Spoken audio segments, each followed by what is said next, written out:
بسم اللہ الرحمن الرحیم۔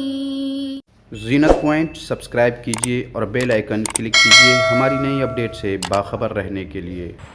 الحمدللہ وکفا وسلام علی عبادہ الذین اصطفى اما بعد فاعوذ باللہ من الشیطان الرجیم بسم اللہ الرحمن الرحیم فاذکرونی اذکرکم واشکروا لی ولا تکفرون۔ صدق اللہ مولانا العظیم وصدق رسولہ النبی الکریم ونحن على ذلك لمن الشاہدین والشاکرین والحمد للہ رب العالمین۔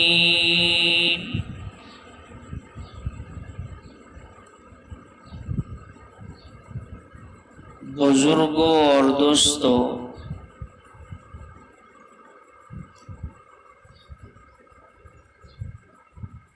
سورہ بقرہ ہی کی ایک اور آیت نمبر 152 آپ کے سامنے تلاوت کی گئی۔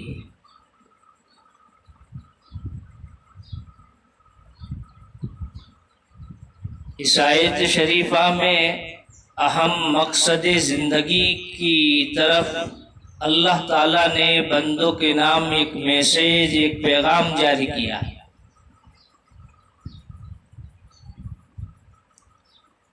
اس پیغام کو مختصر سے وقت کے اندر سمجھنے کے لیے سب سے پہلے اللہ تبارک و تعالیٰ جو یہ آیت شریفہ ہے اس میں کیا فرماتے ہیں تو ہم اس کو اپنی مادری زبان کے اندر ترجمہ کرتے ہیں۔ چنانچہ اللہ تعالیٰ فرماتا ہے فَاذْكُرُونِي أَذْكُرْكُمْ، سو تم یاد رکھو مجھ کو، میں یاد رکھوں تم کو،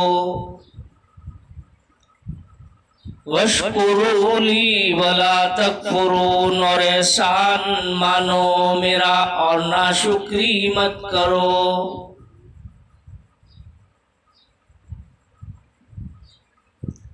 اس آیت شریفہ میں ذکر اور شکر کی تلقین کی گئی ہے۔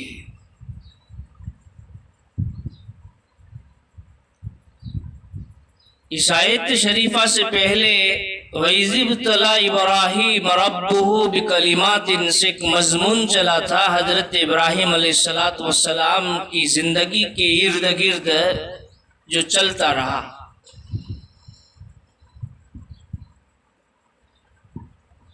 جس میں بہت ساری باتیں آئی، ان کے آزمائش، ان کی ابتلا کی باتیں بھی رہی۔ اس بانی کعبہ کا بھی تذکرہ کیا گیا اور اس مور پر جو دعائیں کی تھی ان دعاؤں کا بھی تذکرہ آیا۔ نیز کعبہ کو قبلہ بنانے کا تذکرہ کیا۔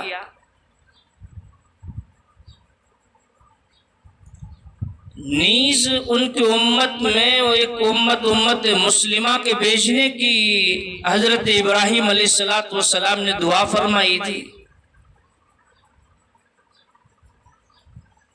اور بنائے کعبہ کے وقت ایک بہت بڑی دوسری جو دعا کی تھی وہ یہ کہ ایک رسول مبعوث کے بھیجنے کی اللہ تعالیٰ سے دعا فرمائی تھی۔ بنائے کعبہ خود ایک مسلمانوں کے لیے ایک نعمت ہے۔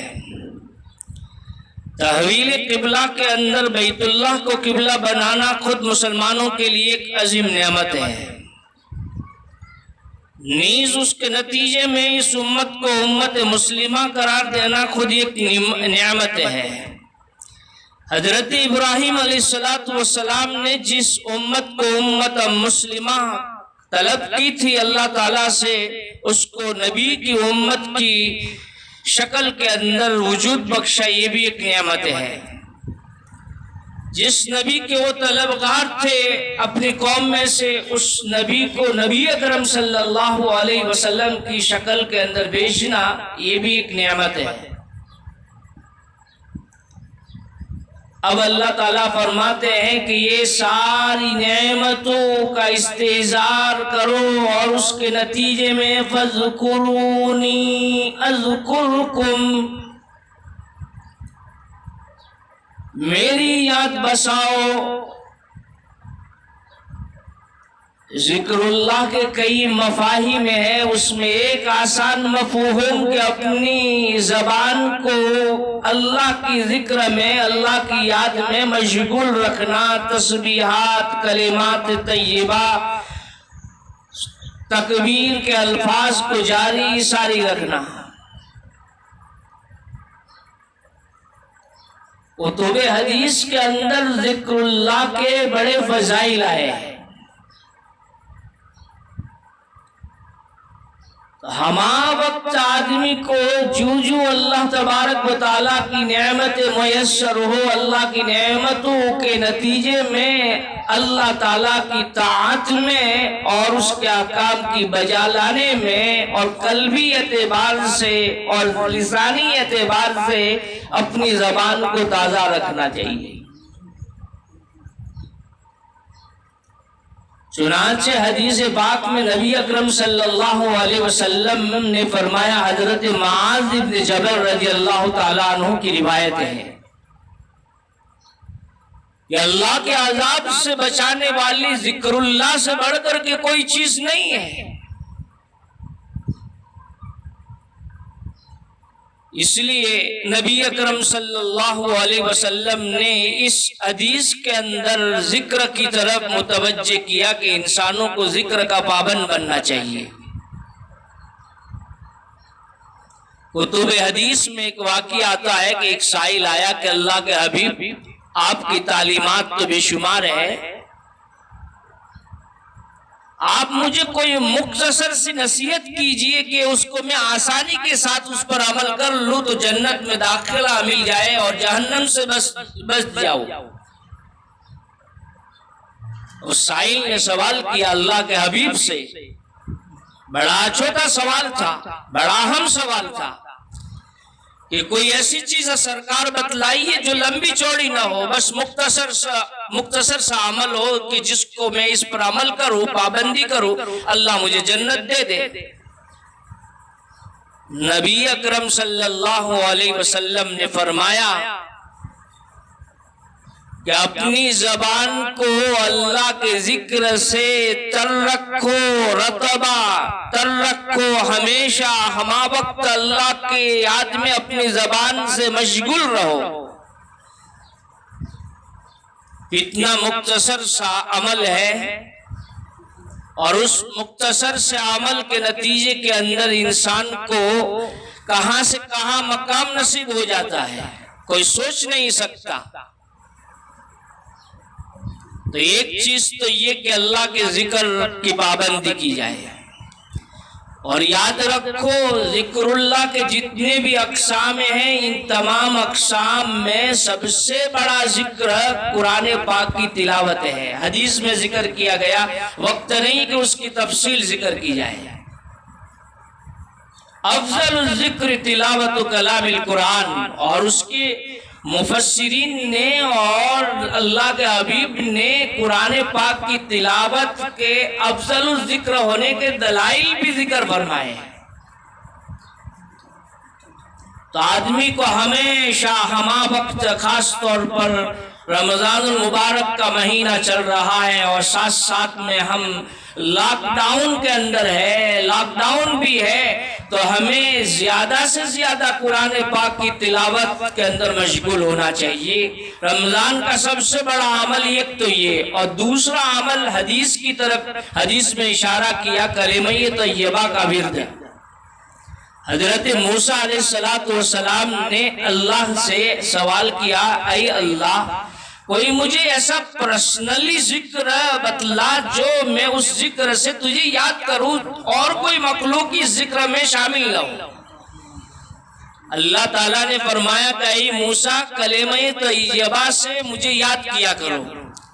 حضرت موسیٰ علیہ السلام نے فرمایا کہ اے اللہ کلمہ طیبہ تو ہر مخلوق پڑھتی ہے، تو میرا اور ان میں کوئی امتیاز نہیں رہا، میں تو کوئی ایسا ذکر چاہتا ہوں کہ جو اور کوئی مخلوق اس ذکر میں شامل نہ ہو۔ اللہ تعالیٰ نے فرمایا اے موسیٰ ساتوں زمین اور اس کے اندر جو کام کرنے والے ہیں اور ساتوں آسمان اور اس میں جو کام کرنے والے ہیں اس کو ایک پلڑے میں رکھ دیا جائے اور کلمہ طیبہ کو ایک پلڑے میں رکھ دیا جائے تو کلمہ طیبہ کا پلڑا بھاری ہو جائے گا۔ اور خود نبی اکرم صلی اللہ علیہ وسلم نے رمضان کے اندر کلمہ طیبہ کی کثرت کا حکم بھی فرمایا۔ تو آہستہ آہستہ انسان کو اپنے قلب اپنے زبان کو ذکر کا عادی بنانا چاہیے۔ ارباب تبلیغ کی یہاں مستقلاً 6 نمبروں میں سے ایک نمبر ذکر ہے، فضائل ذکر بیان ہوتا ہے۔ علم و ذکر ایک نمبر ہے تو ذکر ضروری ہے۔ دوسری چیز وَاشْكُرُوا لِي وَلَا تَكْفُرُونَ، اللہ کی نعمتیں جب انسان کو ہمہ وقت حاصل ہے، چاہے کوئی بھی انسان ہو، چھوٹی موٹی، ہر وقت اللہ کی طرف نعمتوں کی بارش ہوتی رہتی ہے۔ اللہ تعالیٰ نے فرمایا اس کو شکر ادا کرو، اور اس کا شکر یہ ہے کہ اس کو جائز مقامات میں استعمال کرو، قولی بھی شکر ادا کرو اور فعلی بھی شکر ادا کرو، تاکہ شکر کے نتیجے کے اندر وہ نعمت برقرار بھی رہے گی اور اس نعمت کے اندر اضافہ بھی ہوگا کہ لَإِن شَكَرْتُمْ لَأَزِيدَنَّكُمْ، کہ اگر تم نے شکر ادا کیا تو میں ان نعمتوں کو اور بڑھاؤں گا۔ تو اللہ کی نعمتوں کا مستحق ہمیں بننا ہے، تو معلوم ہوا کہ جو بھی اللہ نے نعمت دی ہے ہم اس کو شکر کرنے والے بن جائے، اس نعمت کا صحیح استعمال کرنے والے بن جائے۔ اس نعمت کا شکر ہے اور ناشکری سے اور اس کو غلط استعمال سے ہم اس اپنے آپ کی حفاظت فرمائے، تاکہ ہم اس نعمت سے اور آئندہ نعمتوں کے حصول سے محروم نہ ہو جائے۔